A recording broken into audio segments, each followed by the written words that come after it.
ED पूछताछ के लिए पहुंचे हैं। दिल्ली हाईकोर्ट की ओर से केजरीवाल की गिरफ्तारी पर रोक लगाने की याचिका खारिज होने के बाद ईडी का उनके घर पर पहुंचना एक बड़ी खबर है। माना जा रहा है कि टीम यहां सीएम अरविंद केजरीवाल से पूछताछ करेगी। इससे पहले दिल्ली हाईकोर्ट की ओर से केजरीवाल की गिरफ्तारी पर रोक लगाने की याचिका खारिज कर दी गई थी। दिल्ली के शराब घोटाले से जुड़े मनी लॉन्ड्रिंग मामले में दिल्ली के सीएम अरविंद केजरीवाल ने दिल्ली हाईकोर्ट से फौरी राहत की मांग की थी। कोर्ट ने फिलहाल दिल्ली सीएम केजरीवाल की गिरफ्तारी पर रोक लगाने से इनकार कर दिया था। इसके अलावा 2 सप्ताह में ईडी से जवाब देने को कहा था। 22 तारीख ईडी की तरफ से दी गई थी जब जवाब देना है। तो वहीं इस वक्त की सबसे बड़ी खबर है कि दिल्ली के मुख्यमंत्री अरविंद केजरीवाल के घर पर ईडी की टीम पहुंच चुकी है। कई एसीपी रैंक के अधिकारी वहां पर पूछताछ करने के लिए पहुंचे हैं। दिल्ली हाईकोर्ट की ओर से केजरीवाल की गिरफ्तारी पर रोक लगाने की याचिका खारिज होने के बाद ईडी का उनके घर पहुंचना एक बड़ी खबर है। माना जा रहा है कि टीम यहां सीएम अरविंद केजरीवाल से पूछताछ करेगी।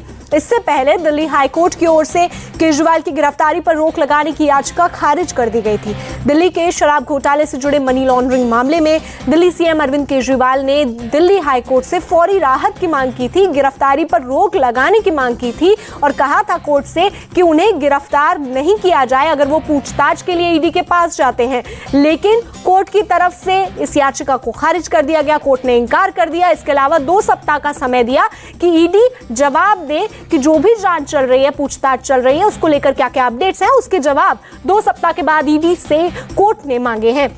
तो इस वक्त की बड़ी खबर आपको बता रहे हैं कि एसीपी रैंक के कई बड़े अधिकारी केजरीवाल के घर पर पहुंचे हैं। केजरीवाल को 10वां समन देने पहुंची है ईडी। से पहले 9 समन केजरीवाल को ईडी की तरफ से दिए जा चुके थे। समन पर समन आ रहे थे, जिसके बाद अरविंद केजरीवाल कोर्ट पहुंच गए थे और उन्होंने मांग की थी कि उनको गिरफ्तारी से एक तरीके से राहत दी जाए कि गिरफ्तारी नहीं होगी अगर ईडी पूछताछ के लिए आती है। तो वहीं अब वो याचिका खारिज कर दी गई और उसके बाद में अब दिल्ली के सीएम अरविंद केजरीवाल के घर पर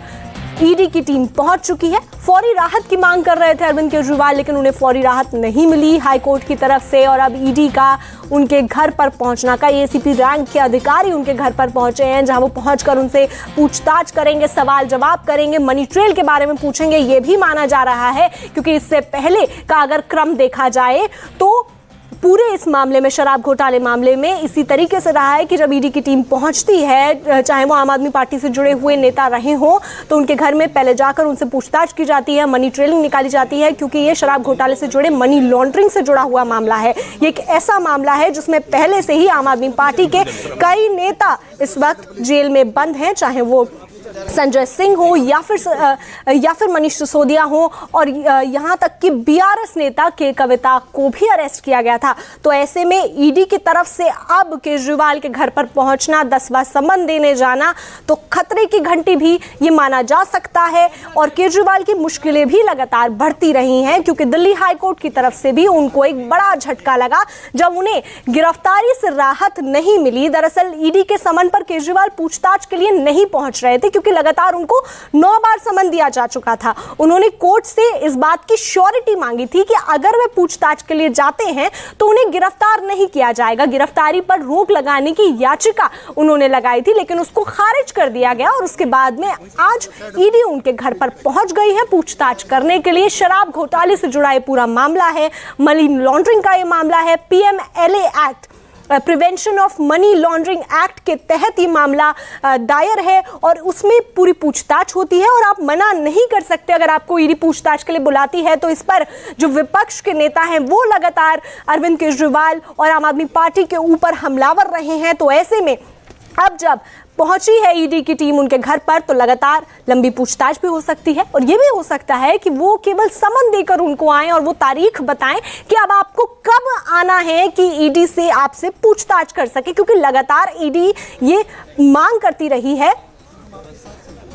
तो वहीं हमारे संवाददाता भास्कर मिश्रा इससे जुड़े हुए पूरे अपडेट्स बता रहे हैं कि क्या कुछ तस्वीरें निकल कर आ रही हैं और क्या जानकारी है। जा रही थी, इसलिए आज का दिन और कल का दिन महत्वपूर्ण ये माना जा रहा था कि अगर कोर्ट से कोई राहत नहीं मिलती है तो अरविंद केजरीवाल की मुश्किल बहुत बढ़ने वाली है। पार्टी को भी ये पता था कि अरविंद केजरीवाल को गिरफ्तार किया जा सकता है, 1-2 दिनों में ये गिरफ्तारी हो सकती है, ऐसी तैयारी थी पार्टी की और वही हुआ है कि अब टीम पहुंची है और उसके बाद अब देखते हैं कि आगे क्या करते हैं, पूछताछ कितनी देर होती है ईडी की और गिरफ्तारी होती है या नहीं। लेकिन ये मान के चला जा रहा है पार्टी के द्वारा भी, ये वक्त ऐसा है कि अभी अरविंद केजरीवाल की गिरफ्तारी हो जाएगी और इसका राजनीतिक प्रभाव निश्चित रूप से आम आदमी पार्टी के ऊपर भी पड़ने वाला है। उनको ये लगता है कि जो सबसे बड़ा स्टार कैंपेनर था पार्टी में, जो सबसे बड़ा चेहरा जिनके नाम पे वोट पड़ता था, वो अगर जेल में जाते हैं और पीएमएलए के तहत जेल में जाते हैं तो इतनी आसानी से उनको जमानत नहीं मिलने वाली है। 1 साल से अधिक हो गए मनीष सिसोदिया को, सत्येंद्र जैन हालांकि दूसरे मामले में, लेकिन जेल में उनको बेल नहीं मिली है। और यही डर आम आदमी पार्टी को सता रहा है। लोकसभा चुनाव से पहले गिरफ्तारी होती है और ये वक्त लंबा गुजरता है। तो 2025 के जनवरी में दिल्ली की विधानसभा का चुनाव भी है, तो वो भी मुश्किल होगा आम आदमी पार्टी के लिए।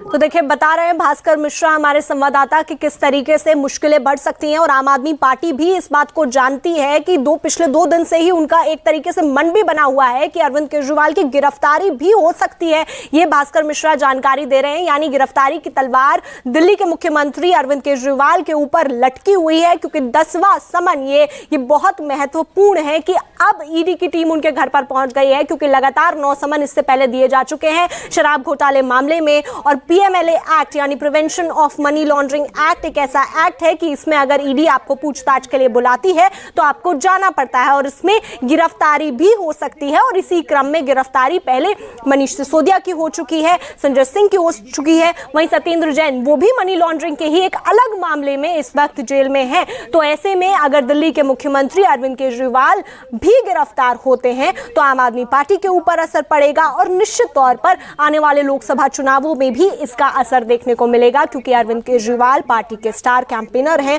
और उनका असर देखने को मिलता है।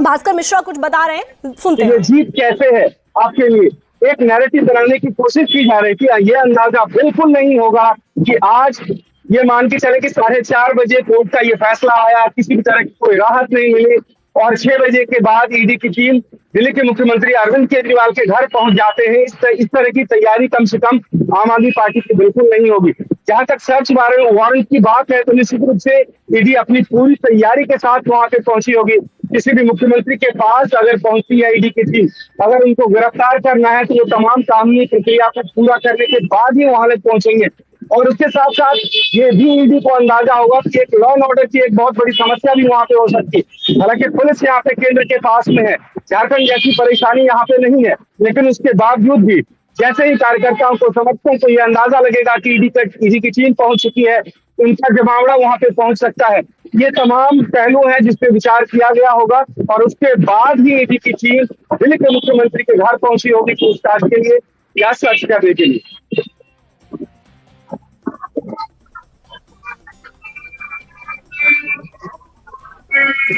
तो देखिए, भास्कर मिश्रा बता रहे हैं कि किस तरीके से तैयारी पहले से थी कि अगर जब याचिका खारिज हो गई दिल्ली हाई कोर्ट की तरफ से तो केजरीवाल के घर पर तुरंत कुछ ही देर बाद में ईडी की टीम पहुंच जाती है। और एसीपी रैंक के कई अधिकारियों का पहुंचना क्या सिर्फ समन देने के लिए पहुंचे हैं, क्योंकि अगर समन देने के लिए पहुंचते हैं तो जो अधिकारियों की संख्या है वो कम भी हो सकती है, 2 अधिकारी भी जा सकते हैं, लेकिन ये माना जा रहा है कि 6 से 8 अधिकारी सीएम अरविंद केजरीवाल के घर पर पहुंचे हैं, एसीपी रैंक के पहुंचे हैं। तो इसको लेकर गिरफ्तारी की जो तलवार है वो सीएम अरविंद केजरीवाल के ऊपर है, इसमें कोई दो राय नहीं है। और ये बात आम आदमी पार्टी खुद भी जानती है और इसीलिए लगातार जब अरविंद केजरीवाल को समन आते रहे हैं शराब घोटाले में तो उनकी तरफ से एक ही नैरेटिव दिया जाता रहा है कि अरविंद केजरीवाल की गिरफ्तारी हो सकती है, ईडी उन्हें कल गिरफ्तार करने वाली है या ईडी ने समन उन्हें इसीलिए दिया है क्योंकि गिरफ्तारी होने वाली है। इसमें दिल्ली की मंत्री आतिशी भी लगातार यही आरोप लगाती रही हैं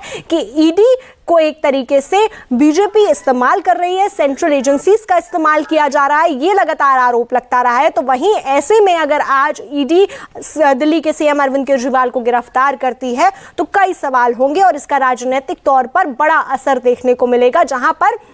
एक तरफ ऑपोजिशन पार्टी बीजेपी दिल्ली में अपनी पोजीशनिंग स्ट्रांग करने पर रहेगी, तो वहीं आम आदमी पार्टी के लिए उस नैरेटिव पर खड़े रहना ये भी मुश्किल एक चुनौती होगी, क्योंकि आम आदमी पार्टी के जो बड़े कैंपेनर हैं, क्योंकि अरविंद केजरीवाल के नाम से ही दिल्ली में भी वोट होते हैं और वहीं अगर नेशनल तौर पर भी देखा जाए तो उनका असर ज़्यादा है, तो ऐसे में उनके पास में कोई भी ऑप्शन भी नहीं बचता है।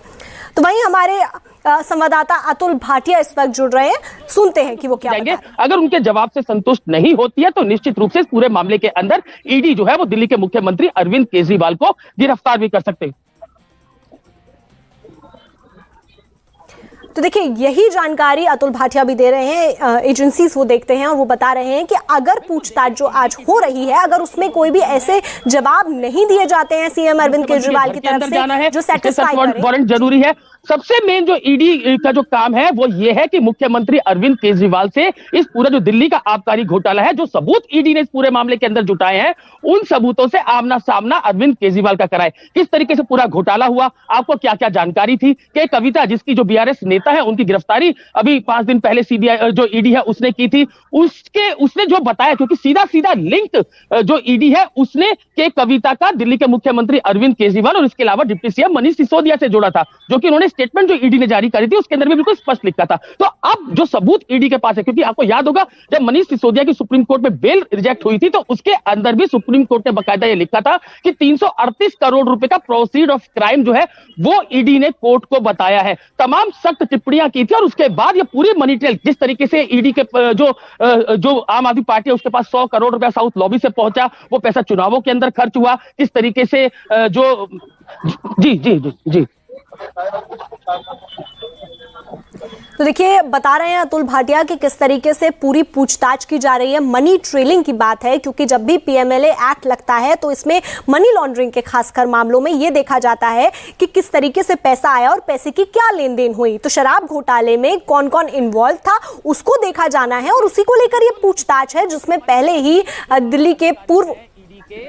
से डायरेक्टर राहुल नवीन, उनसे हमारी बात हुई है। उनका यह कहना था कि ईडी की टीम पहुंची है, हमारे अधिकारी वहां पर मौजूद है, अभी आगे क्या कार्रवाई करनी है ये अभी हम आपको नहीं बता सकते, क्योंकि मुख्यमंत्री का आवास है, वहां पर ईडी की टीम पहुंची और दिल्ली पुलिस की बकायदा इसके अंदर मदद ली गई। जो दिल्ली पुलिस के जो नॉर्थ के डीसीपी है वो इस समय मुख्यमंत्री के आवास के बाहर मौजूद है, उनके साथ पुलिस फोर्स भी है। ईडी टीम जो है वो अंदर एंट्री करेगी, बकायदा पूछताछ की जाएगी। जो सबूत ईडी के पास है उनसे आमना सामना जो है वो दिल्ली के मुख्यमंत्री अरविंद केजरीवाल का कराया जाना है। उसके बाद ये ईडी डिसाइड करेगी, क्योंकि लगातार आपने ध्यान होगा कोर्ट के अंदर भी ये बात करेगी, जब जांच अधिकारी पूछताछ करेंगे तो उसके बाद यह डिसाइड होगा कि अरविंद केजरीवाल का इस पूरे पूरा आबकारी घोटाला है उसके अंदर रोल क्या है। तो पूरी इन्वेस्टिगेशन ईडी करेंगे, सवाल जवाब दिल्ली के मुख्यमंत्री अरविंद केजरीवाल से किए जाएंगे और अगर यह जरूरी होगा कि देखिए, पूछताछ की जाएगी दिल्ली के मुख्यमंत्री अरविंद केजरीवाल से और ये पूरी जानकारी ली जाएगी कि कहां से पैसा आया, किस तरीके से पैसे का लेन देन हुआ, साउथ लॉबी का क्या रोल था, क्योंकि पहले से ही बीआरएस नेता की कविता भी घर पर पहुंची है। हाँ, जो आम आदमी पार्टी है और मुख्यमंत्री अरविंद केजरीवाल है, जब उनको कोई भी प्रोटेक्शन कोर्ट से नहीं मिला तो लगातार उनको शंका इसी बात की थी उनकी गिरफ्तारी दिल्ली के आबकारी घोटाले में हो सकती है। यही कारण है कि वो पहले सेशन कोर्ट में जाते हैं और उसके बाद अब वो दिल्ली हाईकोर्ट पहुंचे थे। लगातार पहले मंगलवार को दिल्ली हाईकोर्ट का दरवाजा खटखटाया गया, कल उस पर सुनवाई हुई थी और आज सुबह फिर जो दिल्ली के मुख्यमंत्री है वो दिल्ली हाईकोर्ट का दरवाजा खटखटाते हैं, लेकिन कोई प्रोटेक्शन उनको नहीं दी जाती। जहां तक ईडी की बात है, आपको याद होगा कि राज्यसभा सांसद जो संजय सिंह थे, उनके जो नॉर्थ एवेन्यू में घर था वहां पर ईडी की टीम पहुंची थी, उनसे पूछताछ उनके घर के अंदर ही की गई थी, आपको याद होगा। और उसके बाद वहीं से ईडी की टीम जो है वो संजय सिंह को लेकर ईडी दफ्तर पहुंची थी और उनकी गिरफ्तारी उस पूरे मामले के अंदर की गई थी। अगर हम मनीष सिसोदिया की बात करें जो डिप्टी सीएम थे, तो उनको जो सीबीआई है उन्होंने पूछताछ के लिए बुलाया था, अपने हेडक्वार्टर में पूछताछ की गई और उसके बाद उनकी गिरफ्तारी जो है वो सीबीआई करती है। तो जांच एजेंसी अब जब ईडी जो है वो मुख्यमंत्री अरविंद केजरीवाल के घर पहुंची है, तो मुझे नहीं लगता कि सम्मन देने के लिए अब कोई अधिकारी 10-12 लोगों की टीम निश्चित रूप से पूछताछ जो है वो दिल्ली के मुख्यमंत्री केजरीवाल से इस पूरे मामले के अंदर की जाएगी। अगर सवालों का जवाब ईडी को नहीं मिलता है तो उसके बाद निश्चित रूप से जो गिरफ्तारी है वो दिल्ली के मुख्यमंत्री अरविंद केजरीवाल की हो सकती है। यहां पर सबसे अहम बात